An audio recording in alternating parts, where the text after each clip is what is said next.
Hello नमस्कार दोस्तों, स्वागत है आपका प्रगति कोचिंग सेंटर और मैं अनूप राणा आपके साथ एक नई वीडियो के साथ। दोस्तों मैंने पिछली बारी आपको रेगुलेटिंग एक्ट का दूसरा पार्ट जिसमें हमने पढ़ा था सन 1793 का रेगुलेटिंग एक्ट, 1813 का रेगुलेटिंग एक्ट और 1833 का रेगुलेटिंग एक्ट। दोस्तों हमने ये कंप्लीट कर दिया था। अगर आपने ये वीडियो नहीं देखी है तो पहले आप उस वीडियो को कंप्लीट कीजिएगा। फिर हम जो है आज का जो टॉपिक है हमारा वो है सन 1853 का रेगुलेटिंग एक्ट। दोस्तों ये जो रेगुलेटिंग एक्ट है 1853 का, ये ब्रिटिश सरकार के द्वारा या ब्रिटिश गवर्नमेंट के द्वारा ईस्ट इंडिया कंपनी को दिया जाने वाला अंतिम अधिनियम था। दोस्तों सबसे पहली बात मैं आपको बताना चाहूंगा कि 1853 का रेगुलेटिंग एक्ट था क्या। 1853 देखो, इसमें पहली बात थी कि कंपनी को ब्रिटिश सरकार की ओर से असीमित समय के लिए चार्टर मिला है। इसका मतलब यह है, दो मतलब है। पहला, कम समय के लिए और ज्यादा समय के लिए, मतलब कभी भी कंपनी का जो भारत से जो अधिकार है उसको ब्रिटिश सरकार वापस ले सकती है। ठीक है, पहली बात तो यह पता होना चाहिए आपको। दूसरा कि जो BOD बोर्ड ऑफ डायरेक्टर था उसमें सदस्यों की संख्या 24 थी। इनको घटाकर पुनः 18 कर दिया गया था। यहां पर 1853 में बोर्ड ऑफ डायरेक्टर के सदस्यों की संख्या 24 से घटाकर कितने कर दिया गया था, पुनः 18 कर दिया गया था। और दोस्तों तीसरा पॉइंट यह है कि यहां पर जो है पहली बार ICS परीक्षाओं के लिए खुली भर्ती परीक्षा का आयोजन किया गया था और भारत के पहले व्यक्ति जिन्होंने ICS की परीक्षा निकाली थी उनका नाम था सत्येंद्र नाथ टैगोर। ठीक है, तो अगर आपसे पूछेगा कि भारत के पहले व्यक्ति जिन्होंने ICS परीक्षा पास करी थी उनका नाम था सत्येंद्र नाथ टैगोर। और भारत में पहली बार ICS की परीक्षाओं के लिए खुली भर्ती का आयोजन कब कर दिया गया था, सन 1853 के रेगुलेटिंग एक्ट के द्वारा। अब जो है इसमें एक क्वेश्चन आया था परसों कि सन 1860 के दशक में कौन ऐसे जो है नेता थे या ऐसे उदारवादी नेता थे जिनको ICS की परीक्षा से बाहर कर दिया गया था। तो आपका आंसर क्या होगा यहाँ पर, सुरेंद्र नाथ बनर्जी जो थे वो इस परीक्षा से जो है बाहर हो गए थे क्योंकि उन्हें घुड़सवारी नहीं आती थी। तो इस प्रकार से यहां पर आपको याद रखना है। इसके बाद चौथी बात, यहां पर पहली बार ऐसा हुआ, आज तक आपको पता है कि अगर मैं बात करूं पूरे स्ट्रक्चर की, हमारे पूरे जो है इस आज तक के जो ईस्ट इंडिया कंपनी है उसके स्ट्रक्चर की, तो हमारे पास एक गवर्नर जनरल है और इसकी क्या है, एक एग्जीक्यूटिव काउंसिल है। और पहली बात तो यहां पर ये बता दूं मैं आपको कि सन 1853 के रेगुलेटिंग एक्ट के द्वारा गवर्नर जनरल की एग्जीक्यूटिव काउंसिल में जो चौथा सदस्य था उसको यहां पर क्या कर दिया गया था, अस्थायी कर दिया गया था। इससे पहले सन 1833 के रेगुलेटिंग एक्ट में इसे क्या कर दिया गया था, अस्थायी रूप से नियुक्त कर दिया गया था। 1853 में इसे अस्थायी कर दिया गया था। अच्छा, दूसरी बात जो है देखो, गवर्नर जनरल है, उसकी एग्जीक्यूटिव काउंसिल है, एक हमारे पास BOD है, बोर्ड ऑफ डायरेक्टर। इसमें सदस्यों की संख्या देखो पहले कितनी थी, 24 घटाकर कितने कर दी है, 18। इसके बाद हमारे पास क्या है, एक और है BOC में सदस्यों की संख्या कितनी है, 6। यही तो तीन हमारे पास अभी जो है क्या है यहाँ पर जो हमारे जितने भी एडमिनिस्ट्रेटिव जो हमारे जो है संगठन है या फिर कह सकते हो कि हमारे पास जो सभाएं हैं वो तीन है, गवर्नर जनरल की एग्जीक्यूटिव काउंसिल, BOD और BOC।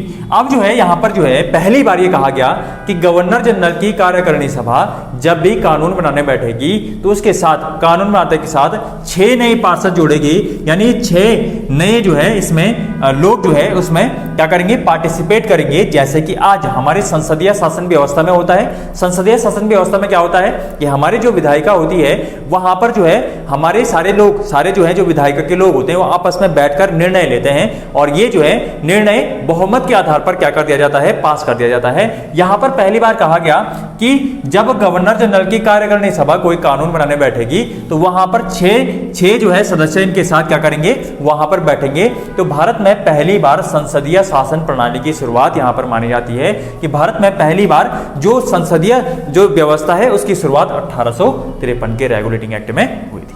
ठीक है, तो दोस्तों यहां तक जो है हमने पढ़ा हमारी कंपनी में या ब्रिटिश जो आपका कंपनी का शासन जिसे बोलते हैं हम लोग कंपनी का शासन। इसके बाद हम लोग पढ़ेंगे यहां पर अगला टॉपिक जिसे हम बोलते हैं ताज का शासन। जो हमारी कॉन्स्टिट्यूशनल हिस्ट्री में अगला टॉपिक है हमारे पास वो है ताज का शासन। अब आप बोलेंगे कि भाई ताज का शासन क्या मतलब, क्यों? देखो, सबसे पहली बात यह है, 1853 के बाद सन 1857 में एक क्रांति होती है, 1857 की क्रांति। 1857 की क्रांति 1857 की क्रांति भारत में होने वाला पहला विद्रोह था। और ये जो विद्रोह था वो भारत में ईस्ट इंडिया कंपनी के जितने भी वो कार्य यहाँ पर कर रही थी, जितने भी जो है उसने यहाँ पर जितने भी आज तक के जितने कार्य करे थे उन कार्यों के विरोध में थे। यानी कुल मिलाकर बात यह है कि 1857 की क्रांति अंग्रेजों के विरोध में भारतीयों के द्वारा की गई पहला विद्रोह था। और इस विद्रोह में भारतीयों ने क्या करा था, ईस्ट इंडिया कंपनी का दमन या फिर उन्हें यहां से बाहर जाने या भगाने के लिए जो है एक ऐसी, भगाने भी कह सकते हो आप, या ये भी कह सकते हो कि ये भारत में पहली बार ऐसा हुआ कि जब भारत जो है भारतीय लोग किसी विदेशियों के शासन के खिलाफ जो है उन्होंने यहां पर ऐसा कोई बड़ा विद्रोह किया हो। और भारत में अब तक का सबसे बड़ा विद्रोह जो है देखा गया। तो कहीं ना कहीं बात ये थी कि भारतीय अंग्रेजों के शासन से बिल्कुल भी खुश नहीं थे।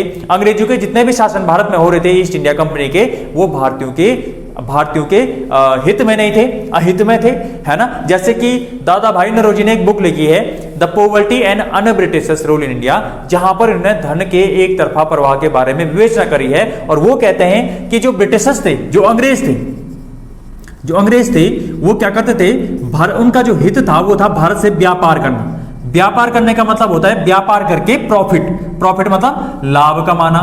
या फिर हम ये भी कह सकते हैं कि अंग्रेजों का भारत में जितना भी वो यहाँ पर काम कर रहे थे, सुधार कर रहे थे, शासन कर रहे थे, उनका एकमात्र उद्देश्य था कि भारत में क्या करना, भारत से अपने जो है अपना मातृभूमि को क्या करना, फुलफिल करना, यानी जो है अपने लिए पैसा कमाना, लाभ कमाना, ये इनका क्या था, मुख्य कार्य था। और जब कोई व्यक्ति या कोई संस्थान लाभ कमाने के लिए कार्य करता है तो वो केवल अपने आर्थिक हितों को देखता है, वहां पर ना तो वो सोसाइटी को देखता है और ना ही वो जो है अन्य कार्यों को देखता है। इस प्रकार से भारतीय सोशल रिफॉर्म नहीं हुए भारत में, जो है उल्टा उन्होंने जो है भारत की सोसाइटी को जो है वहां पर उनका एक हिसाब से एक भारतीयों को जो है अलग अलग बातों पर जो है वो क्या करते थे, उनको शोषण करना उनका शुरू कर दिया। किसानों का शोषण किया भारत में, जो है जो सैनिक थे उनका शोषण करा, भारत में समाज सोसाइटी थी उनमें परिवर्तन करे। तो इस वजह से बहुत सारे कारण थे। ये एक अलग सा टॉपिक है, हम कभी हिस्ट्री में अगर इस टॉपिक के ऊपर विवेचना करेंगे तो मैं आपको बताऊंगा कि 1857 की क्रांति थी क्या, इसके कारण क्या थे, इनकी जो है कौन कौन सी सीमाएं रही, कौन कौन सी कैसी क्रांति चली थी, पूरे कहां से क्रांति, कौन कौन से इसके लीडर थे। तो बहुत बड़ा अपने आप में चैप्टर है। फिलहाल हम ये समझें कि 1857 की जो क्रांति थी वो भारतीय इतिहास में ईस्ट इंडिया कंपनी के शासन के विरोध में हुई और ब्रिटिश सरकार के द्वारा जो भारत में ईस्ट इंडिया कंपनी को दिए जाने वाले रेगुलेटिंग एक्ट थे उनका जो है यहां पर क्या हो गया था, समापन हो गया था। इसके बाद एक भारत शासन अधिनियम आता है, कौन सा, सन 1858 का भारत शासन अधिनियम।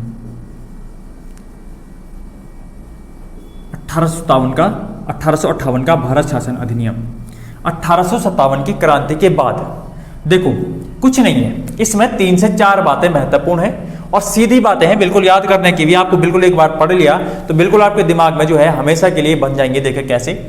सबसे पहली बात देखो, 1857 की क्रांति भारतीयों के द्वारा ईस्ट इंडिया कंपनी के शासन के खिलाफ की गई थी, ये बात तो हम समझ गए। अब देखो, अब जो है 1858 में जो भारत शासन अधिनियम आया, इसकी में पहली बात ये थी कि भारत में जो ईस्ट इंडिया कंपनी थी, भारत में जो ईस्ट इंडिया कंपनी थी, इसके शासन को समाप्त कर दिया गया। बोला कि अब तुम यहां से चले जाओ भाई, तुम्हारी कोई जरूरत नहीं है, तुम भारत में क्या नहीं कर रहे हो, अच्छा शासन नहीं कर रहे हो। अब जो है कौन, भारत में ईस्ट इंडिया कंपनी के शासन को समाप्त कर दिया गया, एबॉलिश कर दिया गया और इसके स्थान पर अब जो है शासन करेगी कौन, ब्रिटिश गवर्नमेंट। कौन करेगी, ब्रिटिश सरकार।